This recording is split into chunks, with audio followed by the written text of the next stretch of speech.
Good evening, everyone, and welcome to Irongeek cast number 212. Topic, what topic? And it's that because Frank is currently, I think, busy doing stuff with his girlfriend and didn't put any show notes in, and I'm a lazy bastard, even though the cast is named after me. But Darren is here. So how you doing, Darren? Oh shit, a lot of same shit, different day for me. Just, again, work and life and all the joys therein. Like we were just saying before we went live, actually I just bought a new smoker because my current smoker shit out on me a couple weeks ago. So yeah, I had to buy a new pellet smoker because, of course you got to have one. And yeah, I just got here yesterday via freight. I just need to assemble the damn thing, which is gonna be fun because it's like 200-300 pounds. It's a hefty boy. I'll invite some more people on. Yeah. Um, yeah, I hear about all sorts of things that people like. What was see, I don't know the difference between a smoker and various other types of cooking gear. Like, Oh, a smoker is primarily built to smoke food. It usually does like low and slow cooking. It's charcoal, or I mean, there are ones that are propane and electric, but usually they're charcoal, wood, or pellet fired because those tend to give the best flavors. Propane and electric smokers tend to be kind of weak on the smoke flavor, versus again, charcoal and wood are usually the best. Pellets kind of a easier medium. That's why I like, cause it's easy. Pellets stupidly easy. yeah, because propane's not going to add any extra flavor, while wood No. would.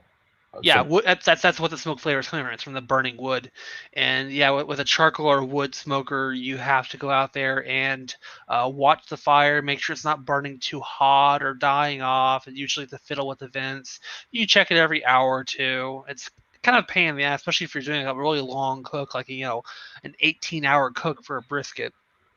With the pellet grill, it's all automatic. Like there's an auger that feeds the pellets to a firebox, and it'll adjust the flow based upon how hot it is or how cold it is. So you basically set it and go, which is, yeah, again, the flavor isn't as strong as a charcoal or wood, but it's like stupid easy, and that's what I want. I want something stupid easy. I can just press it and go. Now, what is a big green egg? Is that a smoker or is that something else? That's a charcoal grill by Kamado. It's ceramic lined, I believe, on the outside to trap heat. Personally, I think it's a bit of a gimmick, but I know people who have them. They usually like them. They're not bad at all. I mean, you can use a charcoal grill for smoking. I've got a Weaver kettle grill that I haven't used for quite a while, but you can smoke on it too. Just you have to basically build your fire a certain way and keep an eye on it. Hey, Nathan, we've been talking about our meat. Mm. Well, that's a wonderful thing to talk about because next week I'm going to be destroying as much, what is that, Texas barbecue as I can, man. Mm-hmm. It's great stuff. Yeah, I mean, I'm from the Northeastern Carter. I love the food that I have up here, but holy shit.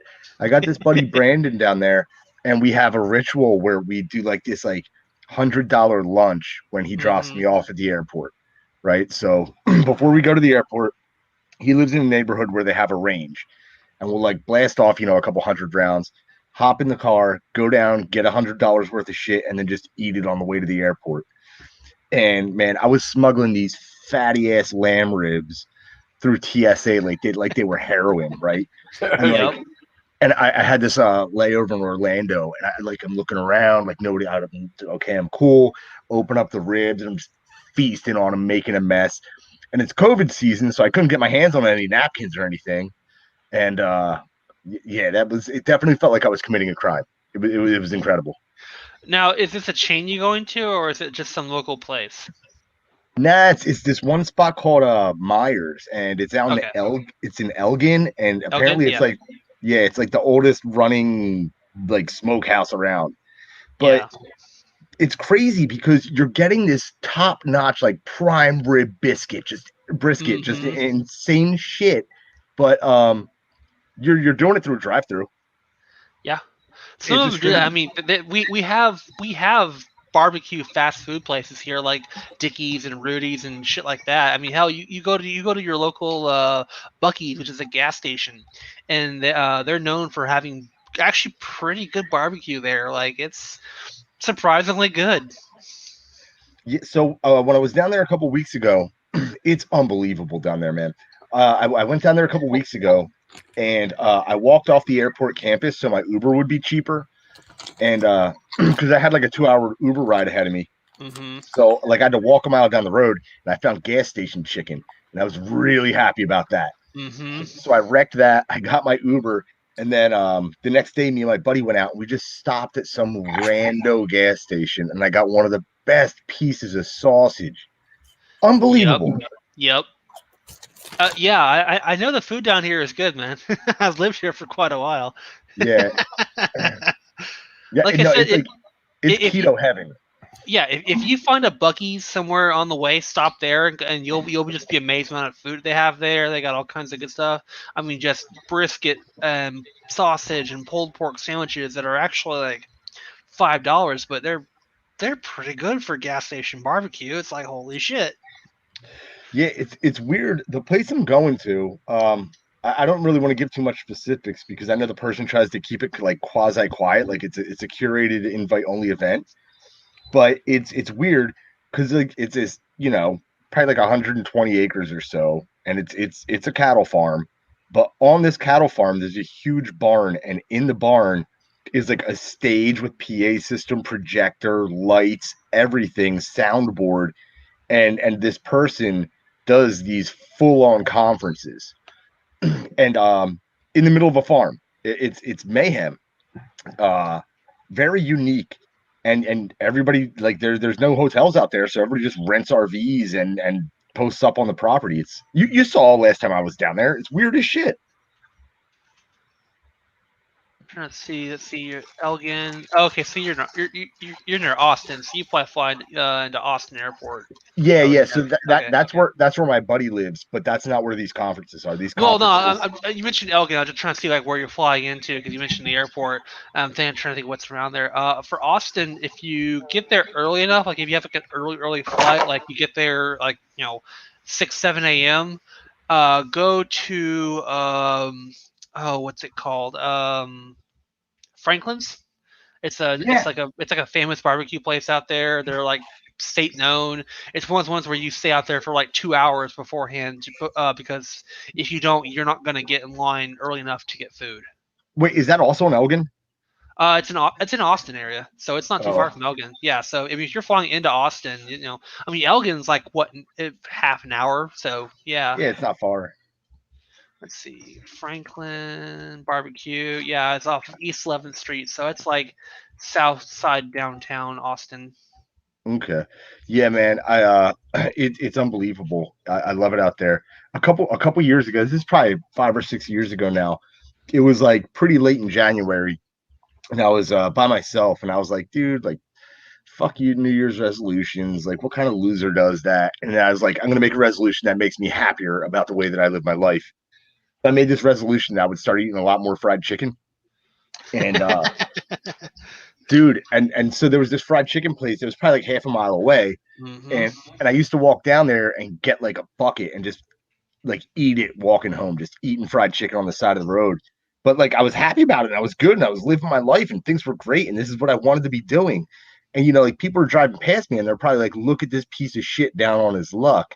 Because I'm eating like a chicken breast, like it's an apple, just like palming the thing and just fucking going to town on it. But little did they know. Living the dream. We know how to cook really good down here in the South. No, it's definitely it. Well, everything where I live, it's very heavy Italian influence, Mm-hmm.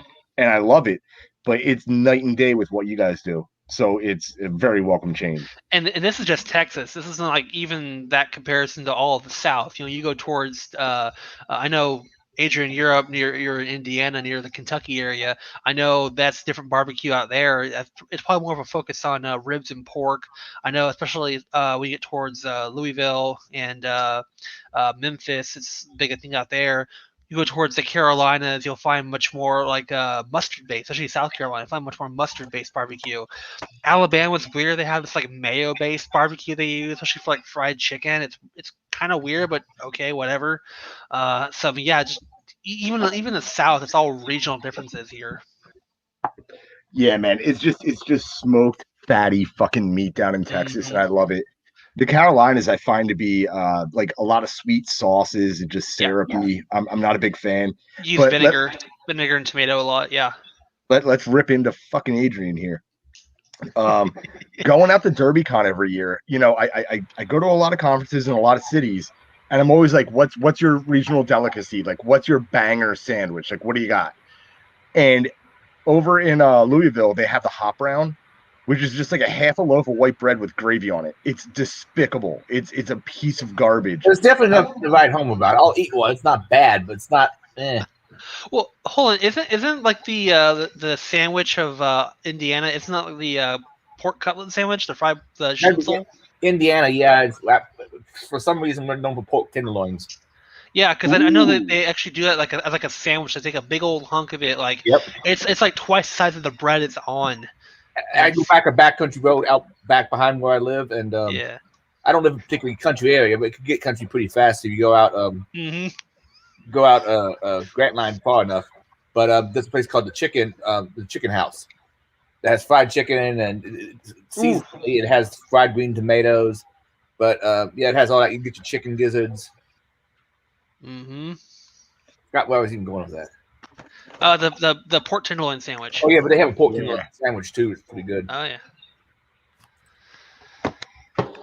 Also, if you can regularly find those whenever there's like some kind of like 4-H fair kind of thing going on, or like Harvest Homecoming kind of thing, or county fair. You have people set up, cooking up those. A lot of people also cook up. I don't know if this is the same in other regional places, like when they do fairgrounds and so forth. A lot of Italian sausage and Polish sausage. Yeah, you see a lot here too. I think it's because it's simple, it's spicy, it tastes good, it's easy to transport. It's just fair food. It's a crowd pleaser. Yeah, like I know here they do a lot of fried stuff. Like I know funnel cakes are very popular, and pretty much most. The Texas State Fair. If you look at most of their food competitions, it's usually fried shit, like fried Twinkies everywhere. And I've actually had one. They're okay. Mojay, to answer your question, not very much. No, I have a few weights that I'll occasionally sling around home, but nothing particularly formal. I mean, I was on decline before the pandemic. With the pandemic and the questionability of going to the gym, I need to start back up again. Not that I'm particularly worried about the virus, but it's probably easier if I have my vaccine and people don't question it. Even though that doesn't seem like a mentality I would normally take up. I got scheduled for the 14th to get a shot. Sorry, continue. That's just it. It's one of those, again, regional things. Like, you mentioned brisket out here, and the Texas brisket's really simple. It's just salt and pepper, whereas you go somewhere else, you might get, different spices and seasonings. I've had some good briskets and some not so good briskets. There's a place called 502 Cafe that's nearby U of L campus, the main one, towards downtown. And, and it had some brisket that was like mouth-watering, just fall apart in your mouth. Great. That's the other brisket that's tougher. And I'm not sure how to know what I'm actually getting. I don't know. I need to go to more barbecue joints. I don't have a particular barbecue joint right now that I frequent. I am a huge proponent of animal fat. I fucking love animal fat, and I get everything that I love in Texas.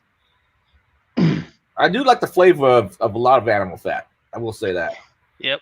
On a prime rib, I'll eat all that.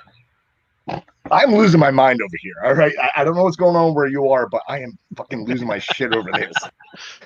I'm so damn excited. Because I'm going tomorrow. I'm going tomorrow morning. Yeah, you get to see people. I get to go to the brisket joint. Oh, okay. Yeah, if you go early enough, go try and see if Franklin's got any left and try them out.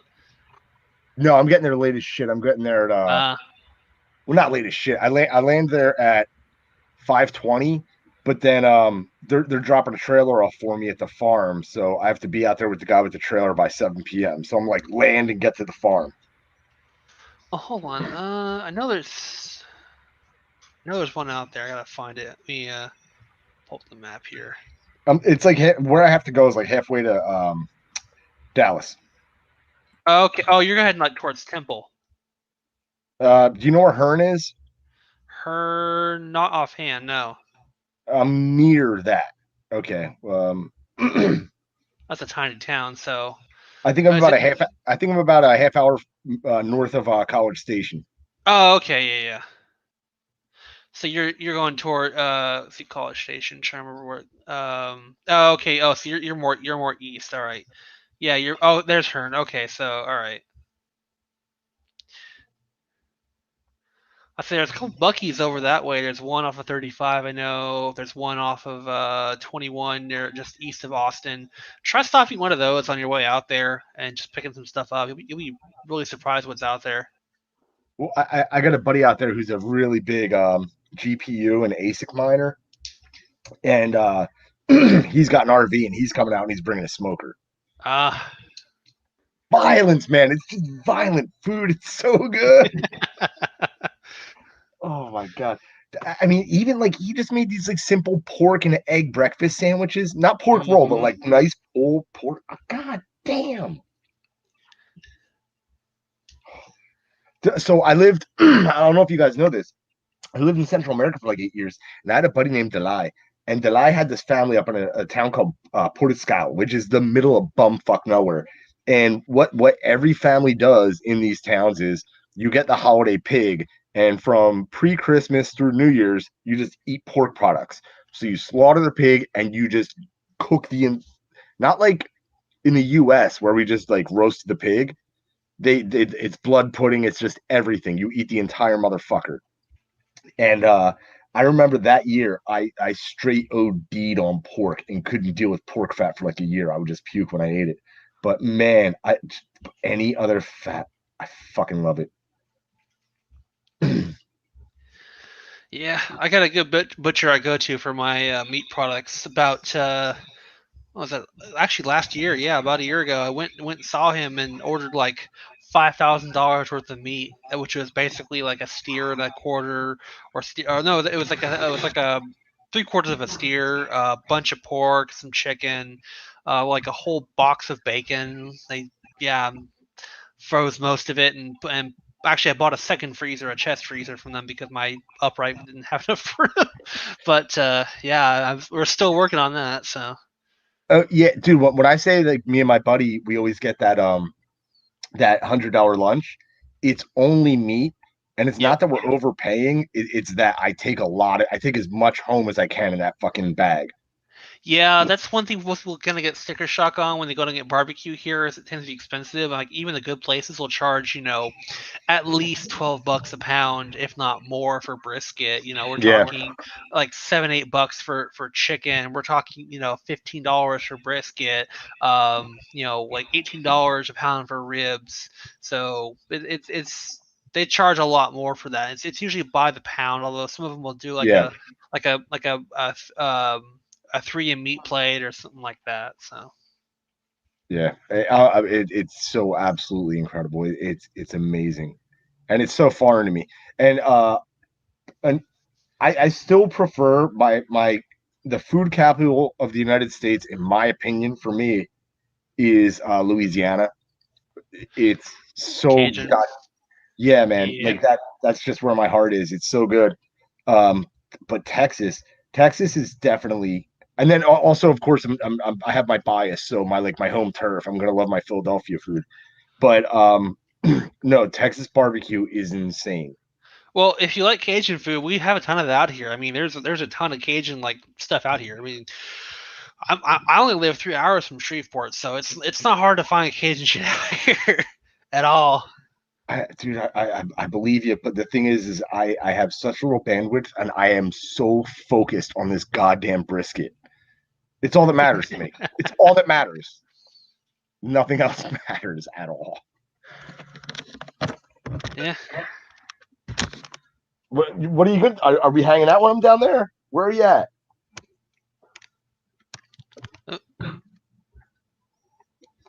Oh, who, me or? Yeah. Oh, I'm up in Fort Worth, so I'm kind of far from there. Hour and a half, 2 hours, probably. No, closer to 3. No fun. Yeah, it's like 3 hours to Austin from here. Yeah. Oh yeah, but like I said, I'm not going to be anywhere near Austin. I'm going to be, all the way up near Hearn. Yeah, that's still about okay. I mean, it's at least an hour towards west, which is near Temple, and that's another probably another hour east of there. So not too. No fun.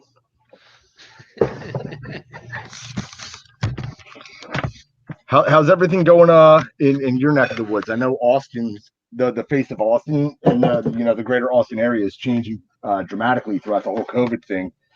Are you seeing differences over where you live? Not really. It's Fort Worth is kind of an old town, so not much really changes out here. It's kind of been the same as before. Of course, places having their own mask mandates and shit, but otherwise, it's been pretty simple over here. Like even with all the riots and shit, like doesn't really bubble up here. I mean, we've had marches, but all of them peaceful. Because they know on this side of the town, if they start shit, it's gonna get ended really quickly. That we don't fuck around here. Dallas side, on the other hand, no, they fuck around because they kid gloves there. Here we don't fuck around. Okay. Yeah, you fuck around, you find out. Jesus fuck yeah. Oh man, I can't wait to get down there, man. And it's crazy because like me and my buddy, we shoot off 5.56, and it's like you just have 5.56 that you can shoot. Like there's such a drought up here where I live that No, I like. that's not where you live. That's a nationwide problem. Trust me. Well, I mean, I hear it's loosening up with some 223 and some other stuff. It's starting to come back because people are a lot of the bonds are starting to taper off a bit, but I mean it's still really hard to find. I mean you can start to see it come back on the shelves, but it doesn't stay on there for long. Yeah, I was so the rule up here is you can buy 2 boxes of ammo if you buy a gun. Yeah. Right. So what I did was I tried to go out and buy like a Ruger 10/22 and then get 2 boxes of 5.56 with it. They're probably like, no. Yeah, no, they most certainly were like, yeah, get the fuck out of here. And I was like, okay, I don't want the Ruger then. But I did want the Ruger. No, but the tough part, and also we don't register rifles up here. Yep. So, didn't have to like keep the Ruger or anything. Yeah, there's no firearm registrations here, so we are not quite as free as some other places in the country, but we're getting there. Yeah, so where I am, Pennsylvania is just an island of gun rights in the middle of like New York, New Jersey, Maryland. It's funny, the only state that we have reciprocity with that borders us is Ohio. Well, you have some real problems. Like I don't know if Pennsylvania has preemption or not, but I know Philadelphia has had a lot of problems. The mayor there has been pushing for a lot of shit. They've been doing like a lot of de facto like new carry bans and shit because they're not issuing permits or something like that. So I hear about some of that shit from FPC. It's like it seems like Pennsylvania is becoming a real battleground state for that. Well, yeah, I mean, I guess it would be for this part of the country because if you look at like Vermont, New Hampshire, they're isolated. They're out of the northeastern corridor. They're part of it, but it's like past where commerce happens, right? Like Yeah. it's Boston to DC. That's the belt.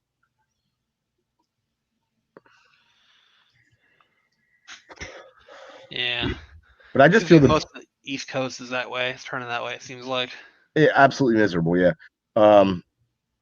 It just makes no sense to me. I don't know if you guys keep abreast of like 3D printing technology, but there is such cool stuff happening with 3D printing. Yeah, I know they're trying to do they're trying to tackle quote ghost guns and shit with that, but I don't see that really going anywhere without legislation happening. And even then, it's like, okay, how are you going to enforce that? Well, you can't. Yeah, I saw some of the stuff proposed by Biden about restrictions on downloading patterns and so forth, and I'm like, how the hell are you ever going to enforce this shit? You can't because First Amendment. The State Department's already said that it's okay. It's like they've already said no. That's not going to go over well. They try, and yeah, I know there was a lawsuit. I think I know with Cody, what's his name? Wilson. Cody Wilson, thank you. Yeah, and I thought that got settled actually. Like they actually settled and agreed that it was okay. There was a period of time, and I don't know if this is still true, but it was true a while ago. It was a truth that the price of the Ghost Gunner was completely dependent on Defense Distributed, Cody's company, their court their court demands. So basically, you were buying it for X amount, and then on top of that was Y amount, which was like a built-in contribution to this fight to defend the First Amendment. Because code is speech, right? Yeah. But well, no, I know that the State Department was actually having issue with it because they were saying it was falling afoul of ITAR, but they found out that's actually not the case. So again, I know there was a settlement over that. I don't remember exactly what all was settled, other than they were allowed to do it, and I don't know if that was like upheld by court order, or if it was a private settlement or what. So. Yeah, I don't know. I really don't like to get into gun rights stuff. The way I see it is I can manufacture my own stuff if I feel it necessary. Yep. I'm fortunate enough to be in a place where I can buy stuff pretty easily. And no, you can't take it away. Sorry. It's just reality. It's too simple of a machine. I had a friend who was very anti-gun, and she was a good friend. We're no longer friends, but it has nothing to do with the gun stuff. But she was very anti-gun, and I was like, you don't understand the simplicity of what a gun and a round are. It can't go back into the bottle. Like it exists. Anybody can build anything. Yep. Very easily. I was talking earlier with some friends about what definition of manufacturing is, and they were saying, if you actually take like a 2x4 and make the cuts to install an AR trigger group in it, and I was like, if you also put the hole so it can mount an upper receiver, technically you manufactured a firearm using just a simple jigsaw and using a router, a drill press, probably. Out of a block of fucking wood. It's like, that's because it's legally speaking is a firearm. Right. So people don't get that. Like people that are against guns don't understand what part of the gun is. Yeah. And it's like pretty much the most unimportant part. There's a lot of fun minutia like that I have to deal with because I'm FFL. So yeah. Oh, you are? Yeah. Oh, so there's no drought for you. Well, yes and no. I mean, I still have the same supply channels as most others, and because I'm a small little home base guy, I'm when it comes to my dealers and distributors, I'm my salespeople. I'm kind of the unimportant one because I'll buy one or two at a time. I don't buy a pallet. Well, you do know. Again, this is too far for you. You're not going to go, but Guns and Bitcoin is a conference happening in Austin next weekend. Mm-hmm. And when I say guns, it's all 3D printed. And we're talking 50 cal. We're talking a lot of really fun, interesting shit. So they're doing an in-person conference? Yeah. Oh, cool. I know there's some horror conferences, like horror film fans that have started going back as well. No, Texas has opened up. They actually lifted their mask mandate over a month ago. So yeah, we're opening back up. Yeah, but then Austin sued the state. I was down there. That's when I was on the cast the other week when I was like goofing off when I was at that farm. So I went to Austin for a few days after that, and I've negotiated a lot of venues and I've done a lot of shows and I know what to do. And the venue owners in Austin were absolutely shell shocked by like what the state was doing versus what the feds had done versus what like. I got on the phone with this guy and I was like, hey, I like your venue, like great square footage, fantastic. I see that you have like audio, video, and like a video wall. Is there like a projector and a screen anywhere else? Like what types of amenities do you have? So I asked him like a very typical question and he answered me. He was like, listen, I make $38 million a year. And I'm like, yo, buddy, calm down. He's like, I have 30 venues under my management and he's going nuts. And he's like, I'm making a third of that. And he's just losing his mind on me. Like he's just raging. And I didn't say anything wrong. It was just his natural response to how beaten and downtrodden he is by, like the city of Austin and the year prior. Yeah. And that's when I was like, okay, well, I can't do anything in Austin. I need to get the fuck out of this city. Yeah. To me, Austin now is an airport to get places in the greater Yeah. Austin area. Austin's been a shithole for quite a while now. That's the problem. They say keep Austin weird, and that's where a lot of the new transplants are going to. They're going to there, and that's your thing. Yeah, a lot of people from California moving there, and because California home prices are so high, they've got the cash to just make straight cash offers on homes there, so they can just buy them outright, which is preferable because it's straight cash. It's great. I got a buddy who moved down there pre-COVID, and he had planned on moving there. He moved there from Michigan, so that was a great move. And he couldn't be happier because he got in right before all of the real estate prices skyrocketed, just went absolutely fucking berserk. I met him when I was down there a few weeks ago, and he was like, I couldn't be happier. He was like, my cost of living is a third of what it was. He was like, my house just went up 30% in value right after I bought it. He was like, this is unbelievable. Yeah, and so is your property tax. I say as a homeowner too, because I've been watching my property taxes as well, because we have lower taxes elsewhere. Like we don't have income tax here in Texas, but we do have a higher property tax than most. Not the highest, but it's higher than most. So yeah, I've seen a lot of states that have very different models that are very, very peculiar. Baltimore being one. Maryland rather. Maryland has counties that are a fifth of the size of a typical Pennsylvania county, and like you don't have a local police force, you have a county police force, and everything. All services are based on the county level. It's really, really odd. It's like, okay, well, what are my local taxes for? Yeah, it's all for because it's usually unincorporated land, so it's all county services. You have a sheriff, and you have a county medical center instead of a city hospital. Well, yeah. Well, another reason, my belief is that another reason is because, like, all the sycophants that work in DC, they don't live in DC. They live in Northern Virginia and they live in Maryland. So they live in right. So they live in all of these tiny little micro counties all around Maryland. So because the cost of living in DC is stupidly high. Mm-hmm. Someone was telling me this was a few years back when I was looking at two different jobs.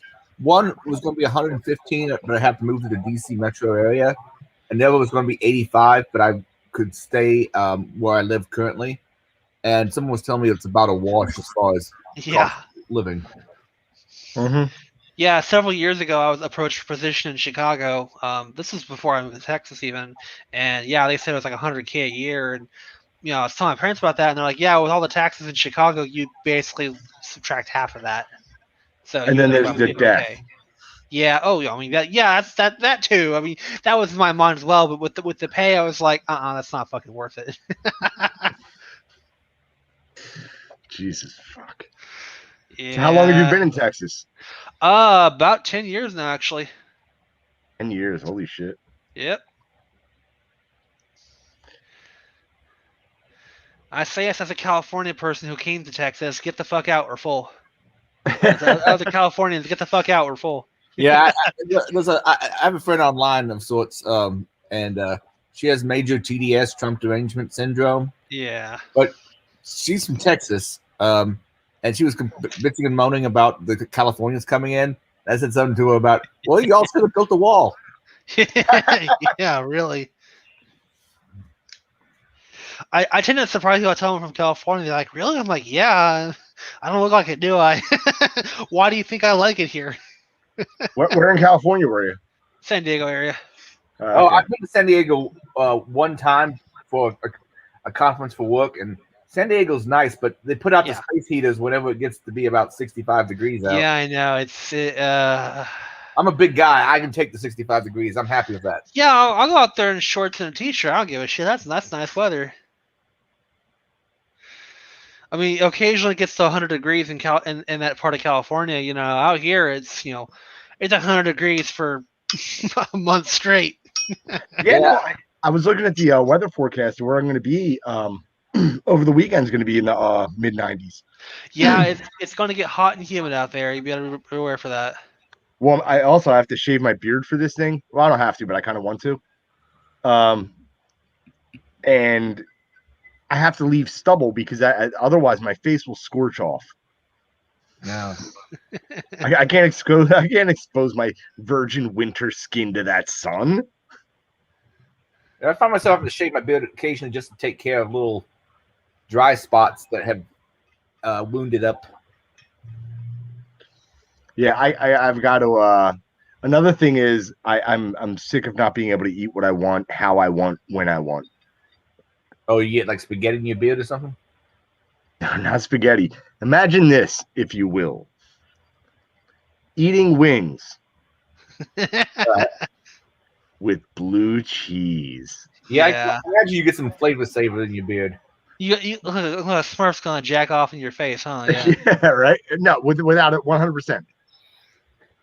I know. I used to have a mountain man beard. Actually, I just shaved it last weekend, and yeah, it was. Yeah, I'm going shaving too. But yeah, it's like you get all kinds of sauces and shit in your beard. It's like now post meal cleanup was a lot simpler. Yeah, I auctioned my beard off at DerbyCon 2017. I can't remember exactly how much we made from Hackers for Charity, but it was pretty epic at the time. Well, I'm going to be down there. Raven Coin's going to be down there, and I was going to let people NFT my beard, just make keychains out of my beard and NFT these sons of bitches. So there would be, whatever. Everybody's going nuts over non-fungible tokens right now, and it's like, okay, let's make non-fungible tokens. You can have my DNA because I don't give a shit about it, and then just maybe donate all of it for the Free Ross Fund or something like that. Yeah, it's kind of bummed out that he didn't get a pardon. I'm not going to talk about that, but I will talk to you about that off air. All right. Let me see. Now they don't want to go off air. Shit. All right. Gun rights thing. Now that bill they were trying to pass, they had a whole bunch of shit in it. Crap. I don't remember what all. I think HR 127. Does that one include you can't sell ammunition online? Well, there's another one they actually introduced. I think it was HR 1207. I think what it is the new one. That's the one that's trying to do that. It's trying to prohibit anything but face-to-face sales, and also has like licensing or reporting and shit like that. All right, the first one you mentioned. What's the main thing that is bad about it? Well, HR 127 is basically the kitchen sink. That's everything. That's assault weapons ban. That's ammunition bans. That's registration. That's everything. 1207, I haven't read into it too much, but from what I've seen, it basically says that you can only do ammunition sales face-to-face. I believe only licensed dealers can sell, and they also have reporting requirements of if someone buys over 1,000 rounds kind of stuff. Okay, then what else passed Congress? Nothing so far. I thought something had passed Congress. It just hadn't gone to the Senate yet. I think 1408 or one of the universal background check bills had passed the House, but it hasn't passed the Senate. Yeah. And my understanding of some people of how the law would change is it would get to the point of what they call a so-called gun show loophole is private transfer between two, citizens. Correct. But my saying the laws are trying to impose to keep you from doing that would also keep you from, like, say, loaning your brother a gun if he needs one. Yeah, because technically loaning your brother a gun is a transfer. So it's a case of, you're transferring, of course, you're going to get back. That's the deal. But under universal background checks, basically, because right now the policy is defer to the states because it's as long as it doesn't cross state lines, it's an intrastate transfer. And every state has their own rules in it. California has their rules. Texas has its rules. Indiana has its rules, etc. So most states, it's just, as long as you don't have reason to believe they're prohibited, it's fine. And that's kind of how it's supposed to be. If you cross state lines, then it becomes a federal matter. Then it has to go through an FFL because it's a federal matter now. That's the realm of the federal government. Basically, they're trying to say all states must do this. It's supposed to be a federal thing, which is kind of a gross overflex of federal power, I would say. They're trying to say how interstate commerce is ran through the federal level, which is really incorrect. That's really bad. But yeah, basically you can't sell a gun to someone else, or give it or loan it or anything like that without going through basically someone like me for a transfer. That's what they're trying to do. Yeah, I went to a gun show a little over a year ago with Art by Later, and later on she was tweeting stuff or saying stuff like, "You can buy guns there without any background check." I'm like, "Where did you see that?" And Yeah, like, maybe from a private seller you meet out there who's like, "Hey, I want to sell you this," but if I go there and rent a booth, I got to do a 4473 on a background check just like everyone else because that's required by federal law. You fucking idiot. She also, even after I explained to her it wasn't an illegal knife, she kept saying I got her an illegal knife because I got her an out the front automatic knife. Out the front is the problem. Yeah, it's switchblades. That's what they call it, switchblade laws. My understanding it's legal in Indiana and Kentucky. I don't know about Indiana. I don't know the laws on Indiana, Kentucky that, but yeah, like Texas, for example, had banned them until 2017. We actually just got them legalized here. So disability, you need a disability. If you have a disability, I think any disability, they'll grant you one. Well, I know in Texas it's actually legal. Period. Like you can just I went and straight bought one at a store. A couple months ago.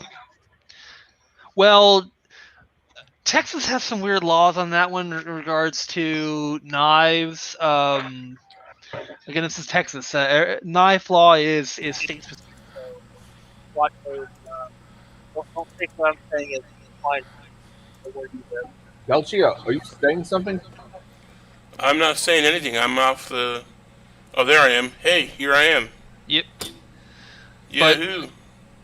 But Texas has laws like what they call an illegal knife, which is it used to be over like I think was it 5 1/4 inch blade length. Now that doesn't matter anymore. Certain like they say daggers, which would be like a stiletto type, etc. So, yeah. Yeah, Indiana says we've legalized switchblades and like automatic knives, but shuriken, throwing stars are still illegal. Yeah. They even when I tried to order something from Bud K, they even removed them from the shopping cart. Yeah. Now, you want something funny? In Clark County, Nevada, you have to have a permit to own nunchucks. Yeah. And in the history of the law, only one person has ever applied and been approved. That's a bad motherfucker right there. Well, actually, he's a lawyer, and he does what they call nunchuck dancing, which is basically poi with nunchucks. Yeah. And after he got his permit, they stopped issuing permits and took the law away. So now anybody can have them. Well, okay, so Dickie made a comment there. I don't know if you want to highlight that, Adrian, about the Federal Switchblade Act. That has to do with transport, mostly storage and possession is not really a thing as regards to federal law. It's mostly to do with transport. I know that I don't know the Federal Switchblade Act is too specifically, but I know if it's legal, like where you are and where it's coming from, it's fine. But it's one of those weird laws. It's a case of because it's interstate commerce, they can regulate it, and that's kind of where that came to be. Have you seen any rulings on the carnival stuff? Like you get a traveling carnival that comes to town, and they have a booth somewhere that sells stuff, a la the South Park episode. A lot of times you'll see in carnivals or fairs or things, people that travel around, there'll be a booth where it shows, exotic weapons, and they've got the same. Oh, yeah, okay. They got the shurikens, the little wannabe blades, and stuff like that. And there's not a whole lot of enforcement right there. You can just walk right up and say, hey, give me that sharp thing, and now you've got it. Yeah, a lot of stuff has a tendency to be wall hanger junk, though. It's almost always cheap, or worse, crappy steel. Have you seen that video from the online shopping network, the TV shopping network, where the guy had he had some kind of big old sword, and he whacks it against the table, and it breaks in half, and half of it sticks in his nuts. Oh, he cut himself like really bad on it. Yeah, I remember that. Yeah. That was great. He whacked it on the table and it just splintered, and then they just cut to another scene. They're like, "Oh yeah, okay, that's bad. Let's move on." Yeah, if you're paying $60 for a sword, you're getting some cheap ass Chinese steel, boys and girls. Jesus, it was folded twice. If you're already Yeah. spent $50, get a machete. Yeah, you can get a Yeah, machete for pretty cheap. a Harbor Freight machete will go a long way. Yeah. I have a whole bunch of machetes. Or I you got some just- stuff from Cold Steel.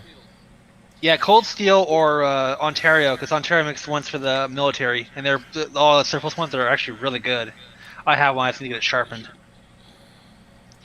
But what was it? Fuck.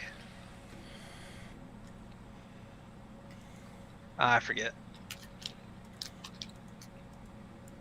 I've been ordering a lot of stuff from Bud K recently, which depending on what you order, there's a lot of crap on Bud K. Yeah, it's a lot of Mall Ninja shit on there. Not a I remember what seeing stuff? their Mall Ninja shit. Mall Ninjas, yes. Yeah. Oh, Mall Ninjas. Yeah. Like those. Yeah, what is up with these Indian places that pop up in malls that sell like various like incense and maybe like some kind of Indian rugs and so on, but weapons. Yep. You know, those are just like the blacklight shops. Have you ever seen a blacklight shop? Oh yeah. These are shops that are normally found around military bases. It's usually in the biggest mall you can find. And it will have high-ticket items, and the entire store will be lit with black lights. And it will have, like, $1,000 stereo systems, $10,000 camera systems. And they're focused on selling to military people because they have the forms right there all filled out where you just sign and it automatically deducts from your military paycheck.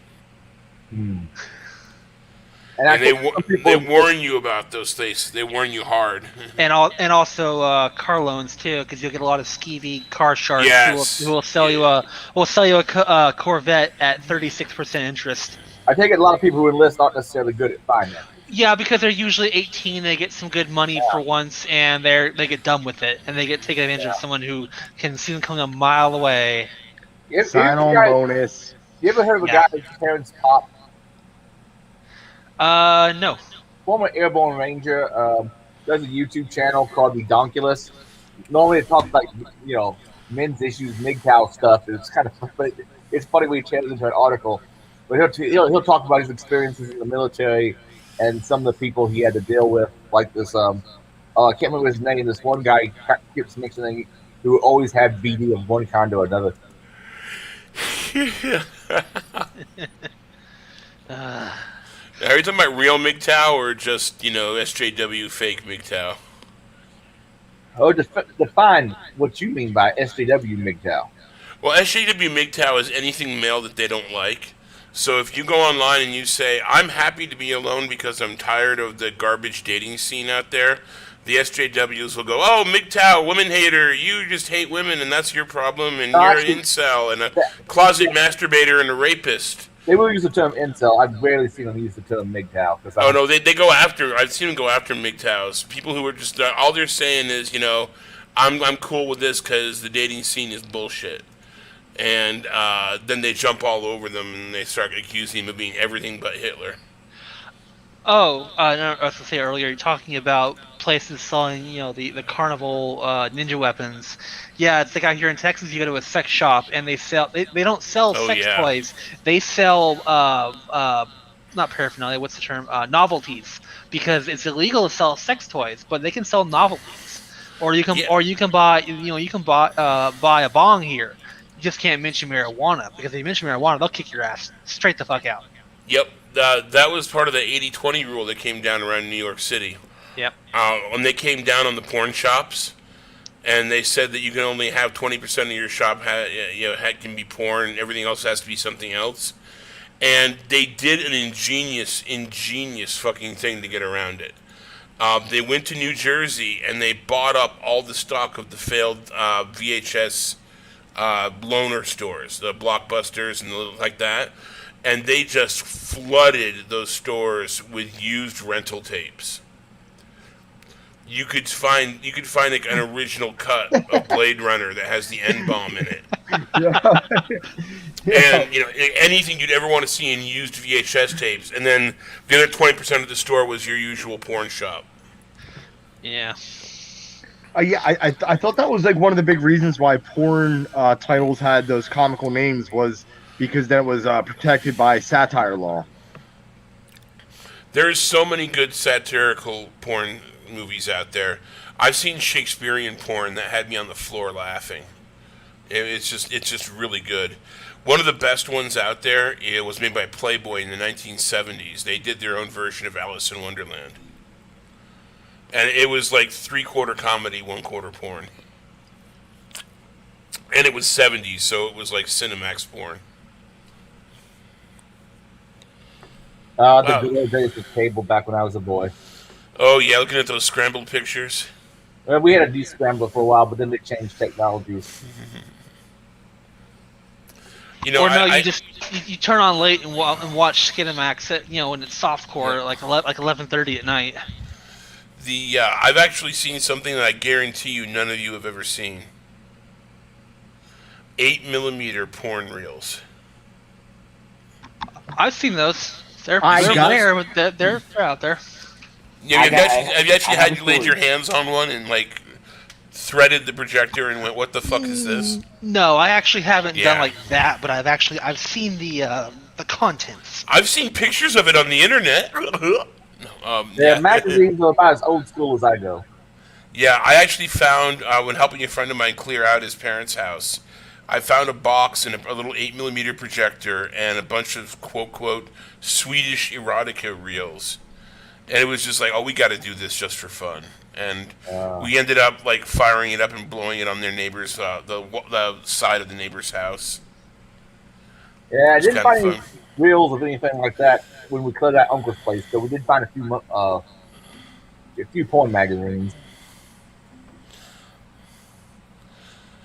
People are not going to know what porn magazines are for the next generation. They're not going to know that joy of going into the garage and finding Grandpa's Playboys. I don't think even the current generation knows what that is. It's all digital, and you can get really hardcore shit online that they wouldn't even show in the magazine. Oh yeah, but the thing is, you still have the 7-Eleven 3 for $5 packs that are out there, and anybody who hangs out at the 7-Eleven has seen them. I guess I haven't been to 7-Eleven in quite a while, or the ones I went to didn't have them. So. Oh, I'm talking about.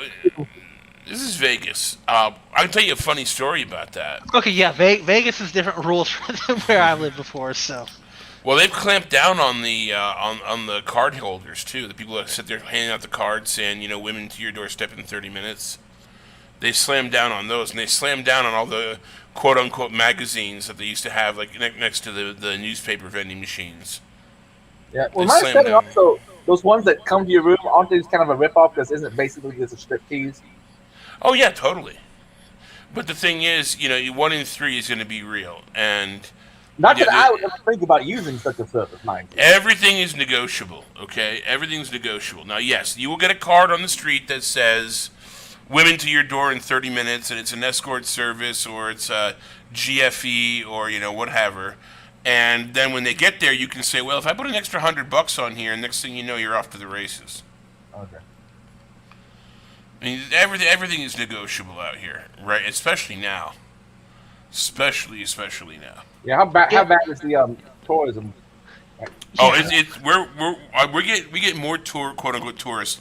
If you look at our traffic cams, the traffic in and out on the weekends from California is bumper to bumper, 5 miles an hour. Wow, I was surprised because I thought, with all the restrictions, you think your tourism would be hurting right now, but I guess not.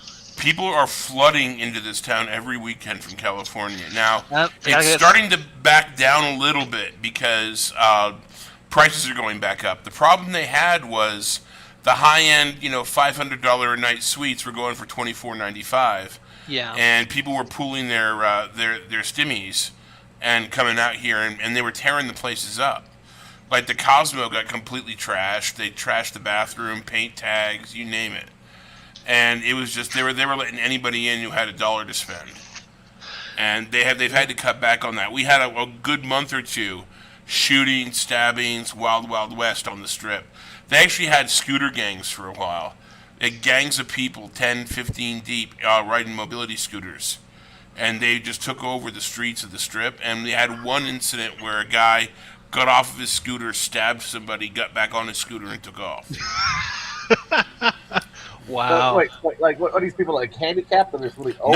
No, they're people who are, like, because there's nobody around and there's nothing to do, they were renting the scooters from the hotels and just terrassing with them. Kind of like what they do at DEF CON once or twice a year. Shit. Okay. I mean, Dude, I that's what thought the last couple. They put a kibosh on it the last few years, but there were a couple of years where people were getting the scooters and hell riding them through DEF CON. Let's see. I saw pictures of Las Vegas from a few months ago, and it was pretty damn desolate. That was close to Yeah. the pandemic. It is during the week. It's desolate. It's tumbleweeds and hand jobs, but come the weekend, California just floods this place.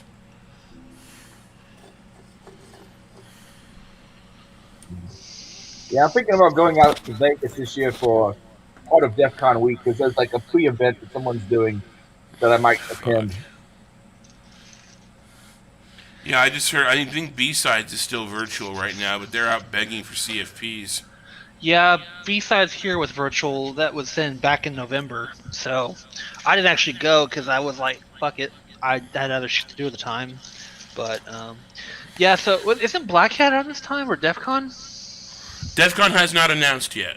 They have not announced that they're going to be virtual or in play because rumor has it, and it has been handed down a little bit, that Vegas is expected to be open at 100% for the 4th of July.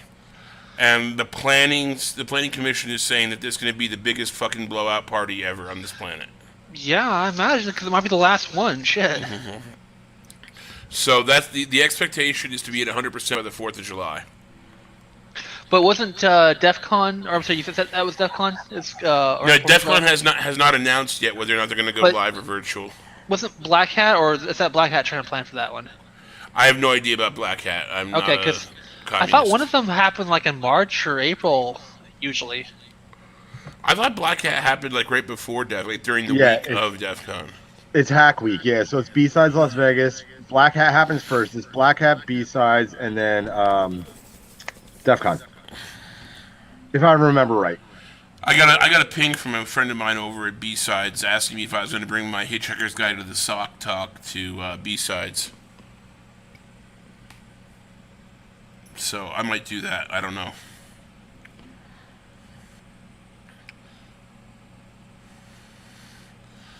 The whole con scene is just a little weird right now. Yeah, I was at a conference a little while ago, and I was talking to another con junkie, and he's in a sales position, and we were just talking about how, with virtual conferences, presentations are still happening, research is still being shared, but the sales end isn't being supported. So, like, the money-making reason of why to hold a con isn't happening. So they're just pulling support nonstop. Nobody wants to sponsor or market. Well, I mean, DEF CON's pretty much been self-supporting for a while. And there's no marketing. Well, there's a little bit of marketing, but that's all on the sides. Yeah, they have a vendor, but the vendors are actually selling shit, generally speaking. Yeah, but the thing is, the last couple of years, the vendors are selling shit, literally. Okay, I haven't been the last couple of years. But that's also one of the few conferences that actually that's not based upon selling shit. Black Hat and B-Sides are all based upon putting names out and selling shit. Yeah, that's signing contracts and stuff. The vendor room at DEF CON the last couple of years has not only gone downhill, but it's just gotten downright sad because, like, you used to go in there and you'd see Uncle Ira with a fucking sonar buoy, and you'd see some interesting shit that you could cobble together. Now it's like T-shirts, books. I swear somebody was selling for $19.95 this little key holder, which looked like a Swiss Army knife that you snapped your keys into, and then you slid your keys out as you needed them. Yeah, I mean, it was real late night TV, 1995 bullshit, and it's not what it used to be. It used to be you could go out there and, hey, I need an I/O board for a PDP-11. And it's like, well, here's a box of shit. Dig through it, you might find one. There was one year where a guy came with like 500 Apple Newtons. And he had preloaded them with a program to turn them into terminal interfaces for programming Cisco's. And he sold those things just left and right.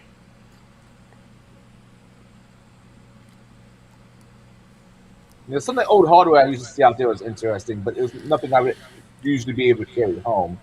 I usually always bring home a few more lockpick items, but that was the main thing I would ever buy in the vendor area.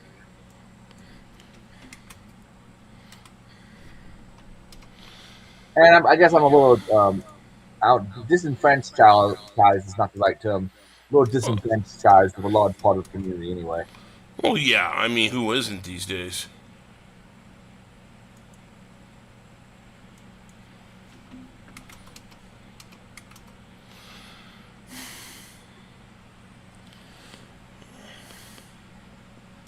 So, went by Torchy Tacos today.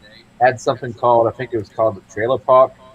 You can get trashy style with things they leave off the lettuce and they put on queso. It's actually a pretty good little taco place. Apparently, it's a chain out of Austin, I think, and they just recently put one here. Here near me. They put it in Clarksville, Indiana. Yeah, they're located here in Texas. You can tell they're out of Austin because they tend to have a more liberal mindset on things.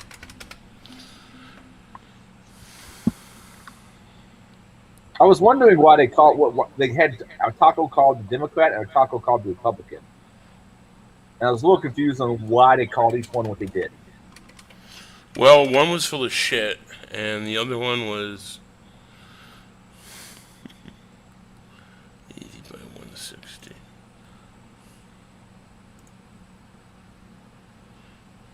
I remember the Republican had some kind of sausage on it. And the Democrat, I know, had some kind of pork on it.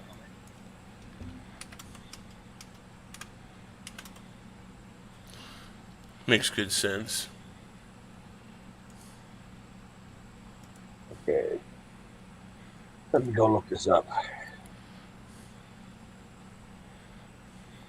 The place just opened up officially today. Let's see. And the burrito wasn't bad either. I got one of the burritos, but yeah, the burrito's a burrito. Let's see. It's all dog food and some other shit. All right, the Democrat is barbacoa, which my understanding is pork, avocado, cottage cheese, cilantro, onions, and a lime wedge with some pillow sauce on a corn tortilla. And the Republican is a jalapeno cheddar sausage, pico de gallo, cheddar jack cheese, and Peru sauce on a flour tortilla. Actually, the Republican sounds pretty good. It doesn't sound really Mexican. Well, what is these days? I don't know. I kind of figured Puerto Vallarta was closer. Keep in mind, it's out of Texas, so it's Tex-Mex. It's not really Mexican. A lot of the Mexican food you'll find here is Tex-Mex, which is not traditional at all. Yeah, look at some of these other tacos on here. The Trailer Park was good. I have to try something else though. Next time I'm there. But yeah, almost none of these things look particularly like traditional tacos. And then there's soft shell tacos.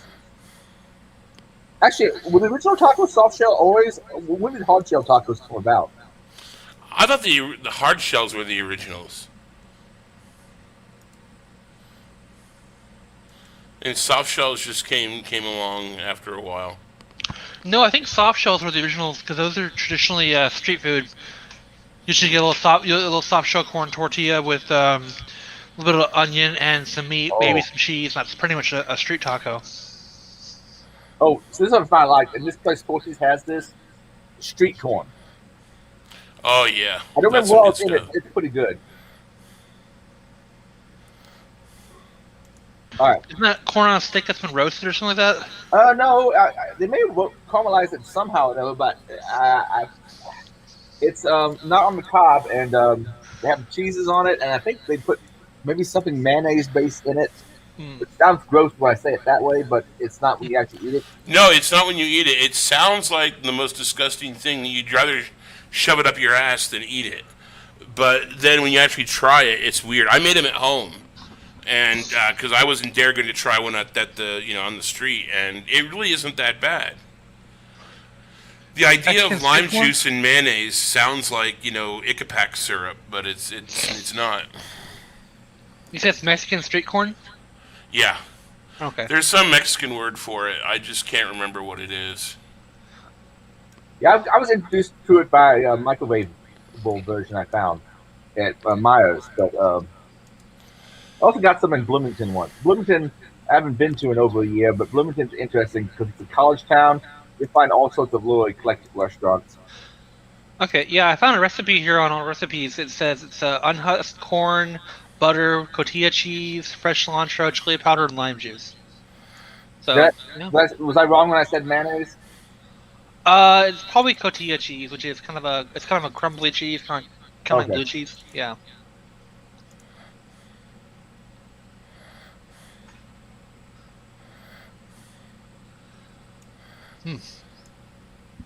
Oh, elote? Is that what you're thinking of, Adrian? What was that now? Elote? Elote? I don't know. Yeah, that's it. Yep. Okay, What is yeah. elote? That's Mexican street corn. Oh, okay. Yeah, you can do sauce. Here's another one. It says, yeah, you can use sour cream or mayo. They usually use crema, which is kind of similar but not the same. Is that a meow? Yeah, that's my fat cat saying, "Give me food."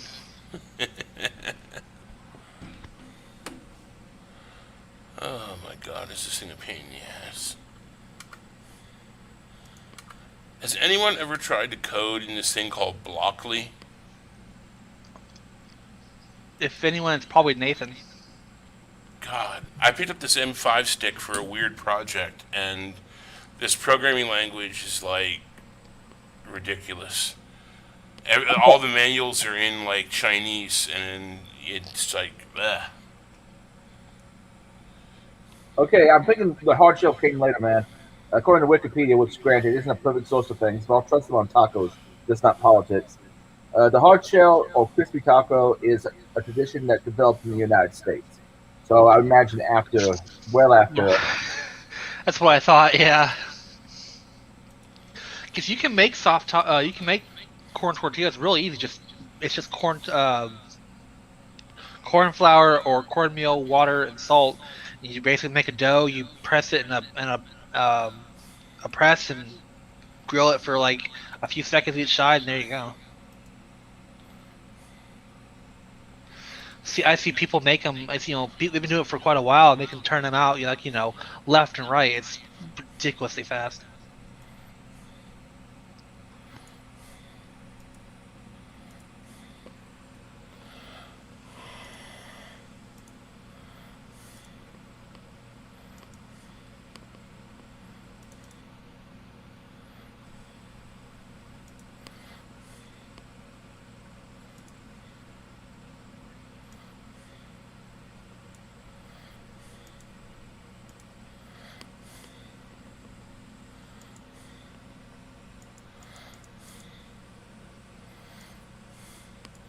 Is it me or you all like just going very silent for a little bit?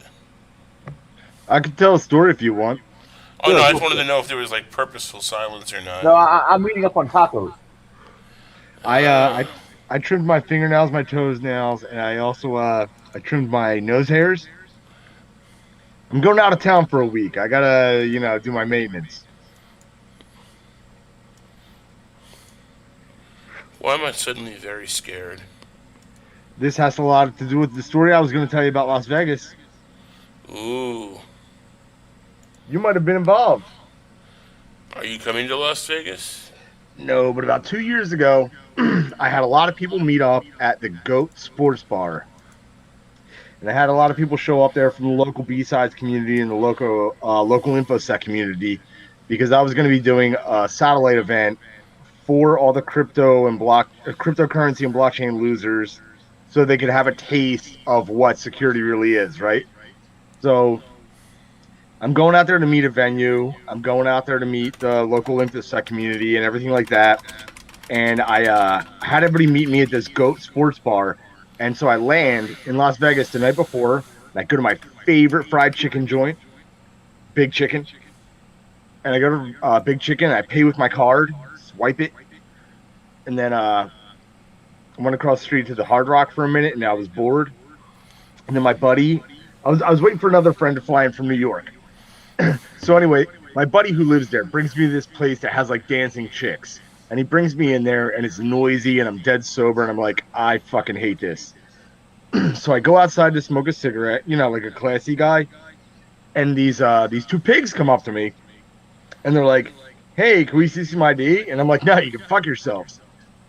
And they're like, no, you have to show us ID. And I was like, I'm not suspected of a crime. You have no probable cause. I have no obligation to show you shit. Seriously, fuck off. And they're like, no, you have to show us because we asked. And it turned into a pissing contest. And I was like, you have no reason. And so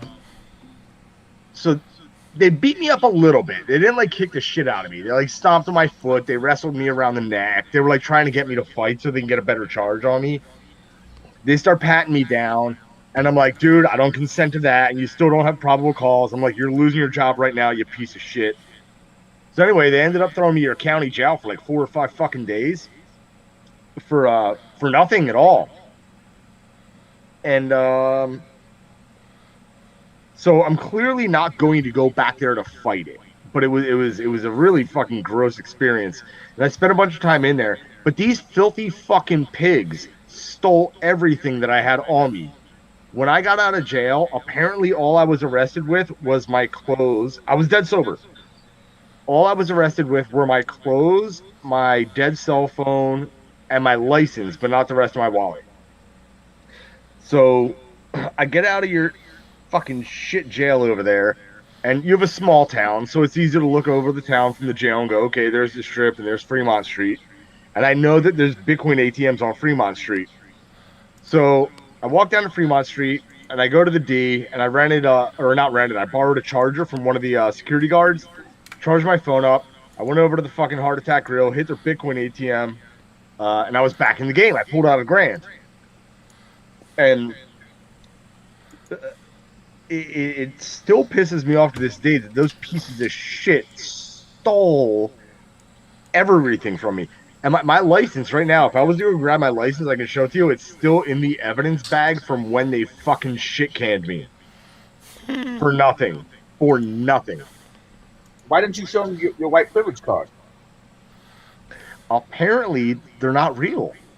Oh, okay. Oh, shocking. Wait, you mean that you mean white privilege is not a thing?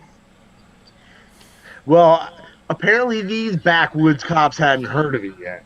Yeah, you were in Vegas, right? Yeah, hello. I keep trying to tell people that, but ain't nobody listening.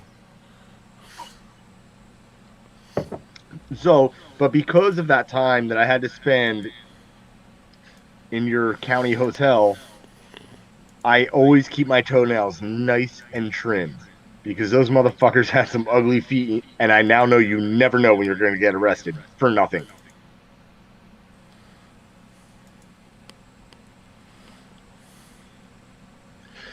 I remember going into the cell, right? So the cell had a pair of bunks against one wall, a pair of bunks on the other, and then it had like these like two like hard plastic fiberglass fucking dish beds on the floor. There were 6 of us to a cell. But I remember going into the cell, and like the cell boss guy, right when I walked in, he was shaking his dick at me through his fucking pants, and I looked at him, I was like, nah, dude, like, nah. And I just climbed up into the bunk, and that was the end of it. Like he didn't bother me at all anymore. I didn't talk for 2 days, and then they were the friendliest, most helpful, wonderful people I could have ever met. Also, I got out of there. I never saw a judge. They were just like, yeah, get him the fuck out of here. I didn't have to plead guilty. I had to plead no case. They just let me out.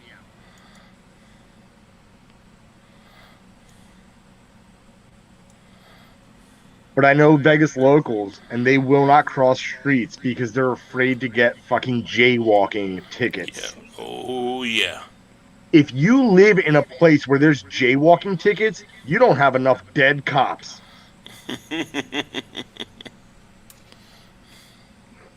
As the owner of the stream, I must disavow. As the owner of the stream, I must disavow. I'm not down with the dead cop thing, but I will tell you that there's a lot of questionable activity that happens with the cops out here. Well, maybe they die of sedentary lifestyle, because that's what they typically die from. Or maybe the cop dies from, not wearing a seatbelt because they don't like wearing seatbelts over their bulletproof vests. The things that kill cops. Those are the 2 biggest cop killers. Heart attack from sedentary lifestyle and not wearing a seatbelt because they think they're badasses. Yeah, I haven't ever had to deal with cops in Vegas. You don't want to. And most of my cops I've ever had to deal with were more like small city cops, or maybe state troopers. Yeah, as long as you allow them to dominate you and they get to steal your money, then they don't care.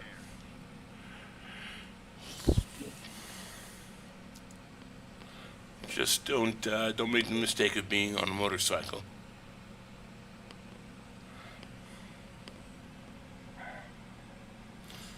Not even being white will save you if you're on a motorcycle and you get pulled over by a Vegas cop. Yeah, man, it's a shame because doing the IoT Village thing, we used to do that party out and away from the city, and it was really nice out there. It was huge, so many lanes, and we would just blow red lights and just get to the house and get to the strip and get to the house and get to the strip. And I thought it was a beautiful, beautiful, wonderful place. Oh, was I wrong?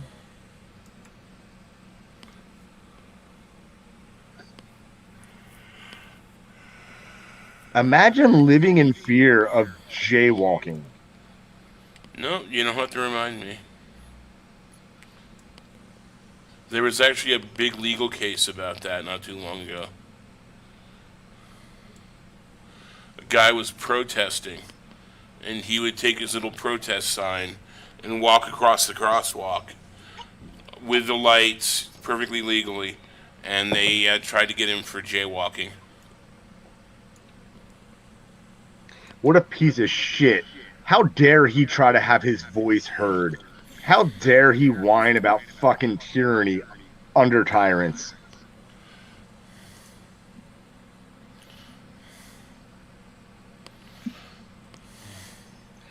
The thing that I enjoy about my thing is that they stole my my permit to carry, which means when it's questioned like, hey, why don't you have your permit? I'll be like, oh, the pigs in Vegas stole it. Go get it, motherfucker.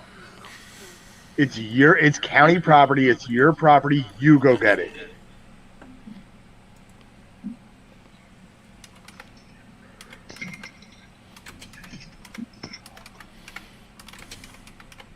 I find myself ordering stuff just because I'm bored. Yep. I ordered a bunch of stuff from Bud K here recently,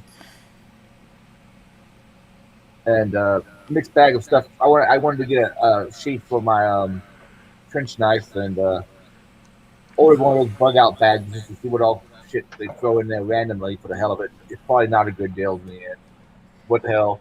Got me an M7 bayonet so I can make my M4 look a little bit more Vietnam era. Not that it looks particularly Vietnam era as it is, because there's a lot of features it doesn't have that you might see. Let's see, what else did I order? Oh, a couple of different little knives and so forth. I find myself now having the budget of a 40-something-year-old with the taste of a 14-year-old.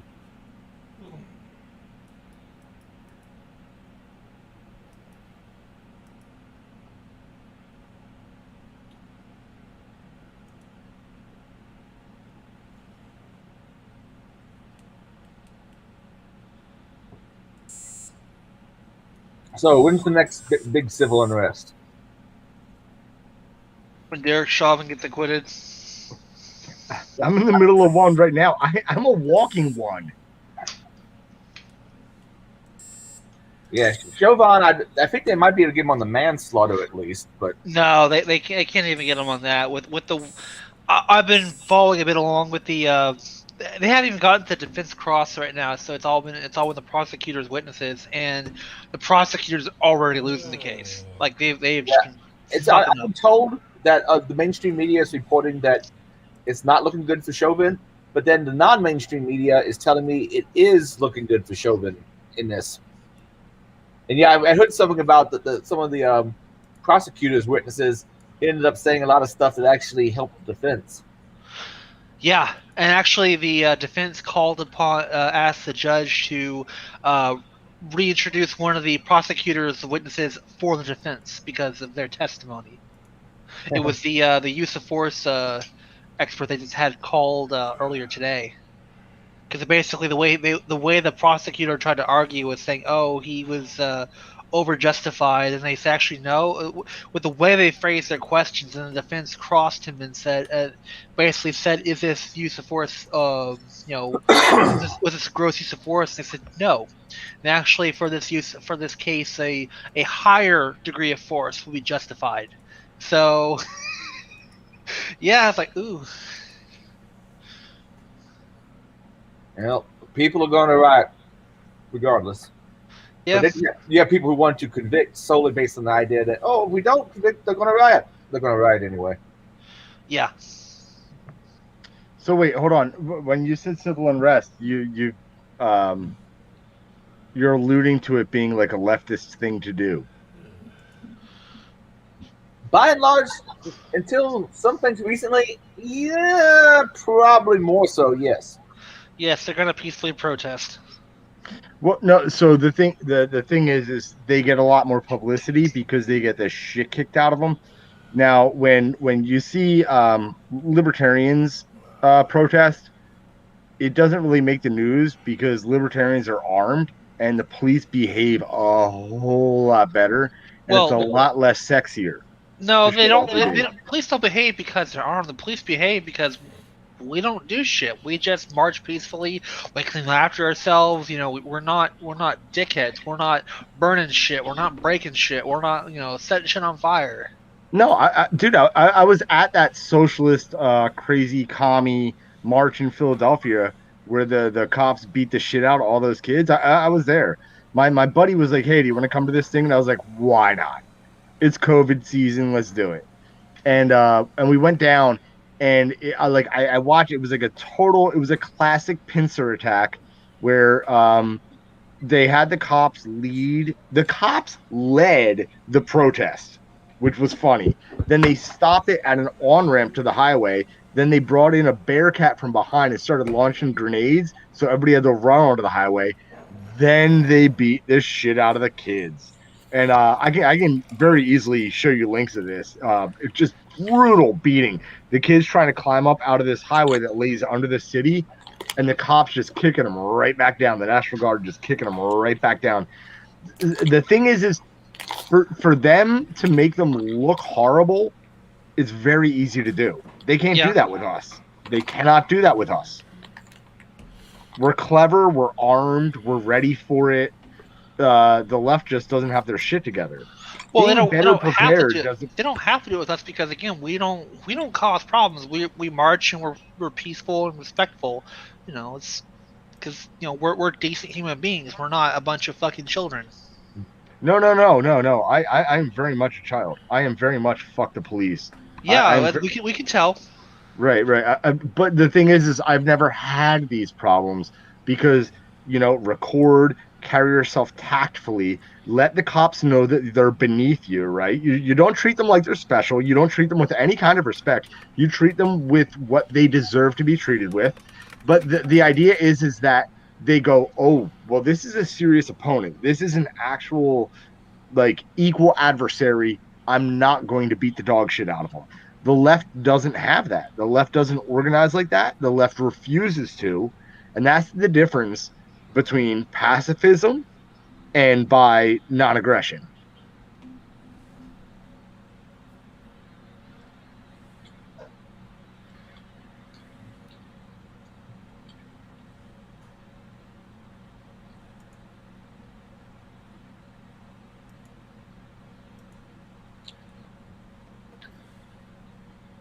Oh, also that Vegas story that I told earlier, there's a guy that I've done a lot of activism with, right? He's older and he's helped me, and I'd be very proud to call him a mentor.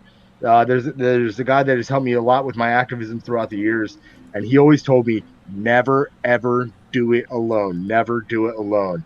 And when those cops were roughing me up and when those cops were taking me to jail and when I was sitting in jail, all I could hear was my buddy's voice in the back of my head saying, don't ever do it alone. The mistake that I made was doing it alone.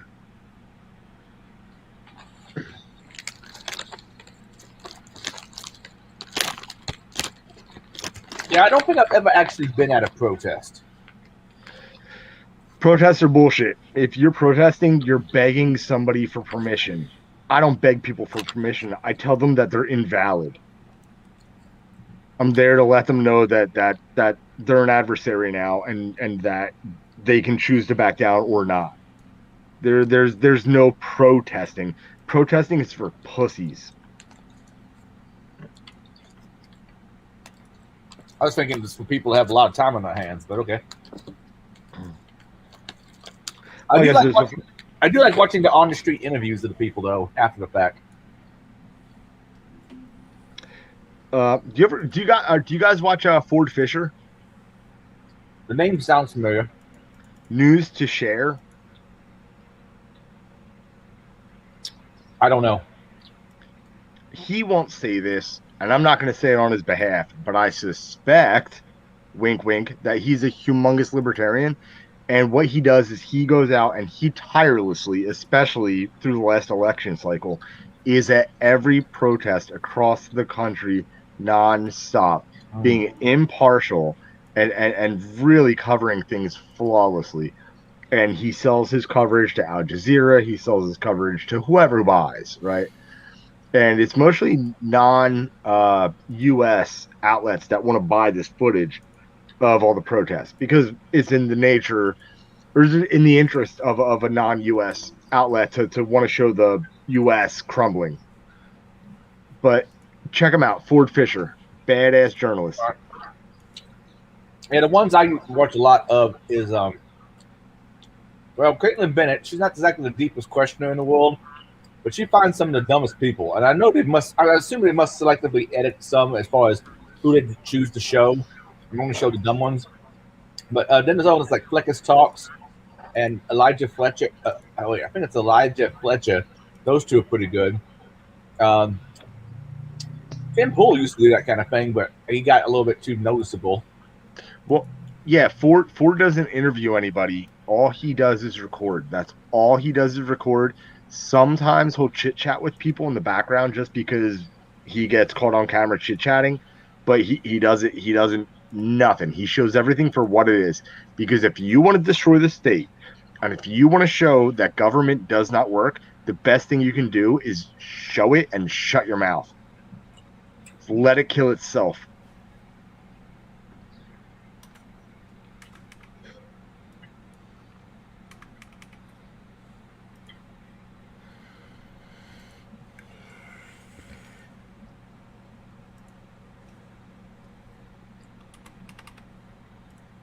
Look, News to Share. I'm looking to do it up on YouTube. Oh, it's the number 2, News to Share. I had to start typing in Ford and Fish, and it finished it for me. I would imagine you could look at how many videos he has and realize how much work he puts in.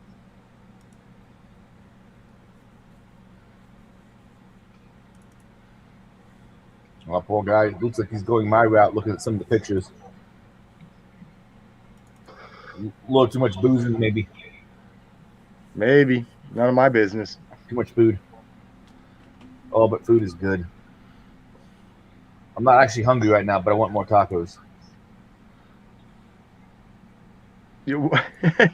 After like the first half of the cast tonight, when are we going to get Rachel Ray on? No idea. I would like to know some more stuff about dry aging steak. I know a lady goes by name Noise who does some of that.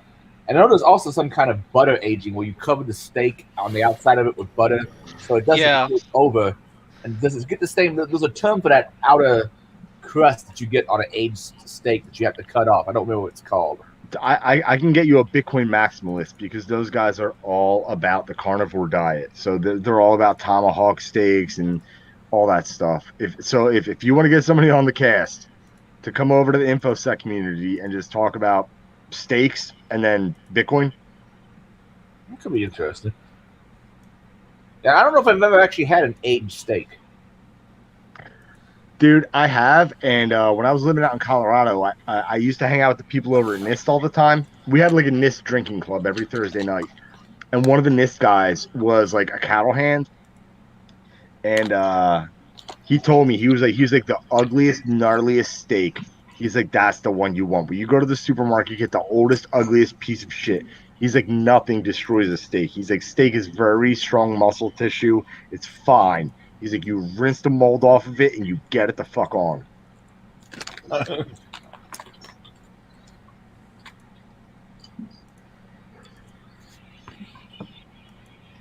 And that's the type of recommendation that you expect from the National Institute of Standards and Technologies.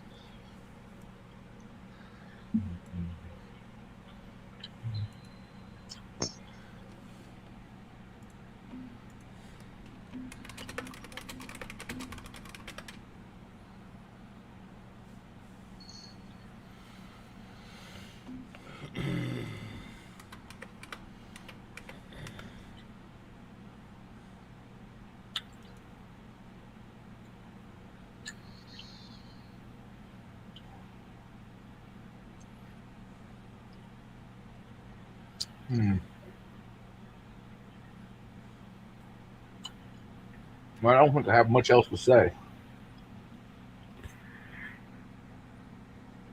Yeah, I don't know what everybody's doing. I'm just chilling right now. So Well, because I'm going to get an early rest, and I'll catch everybody next week. All right, Adrian, thanks for having me, man. It was good hanging out. Darren, always a pleasure. Delchi, I don't think we've ever been on a cast together, so this was fun. he may be gone. All right, well, it was good hanging out. All right, good night, everybody. Bye, guys.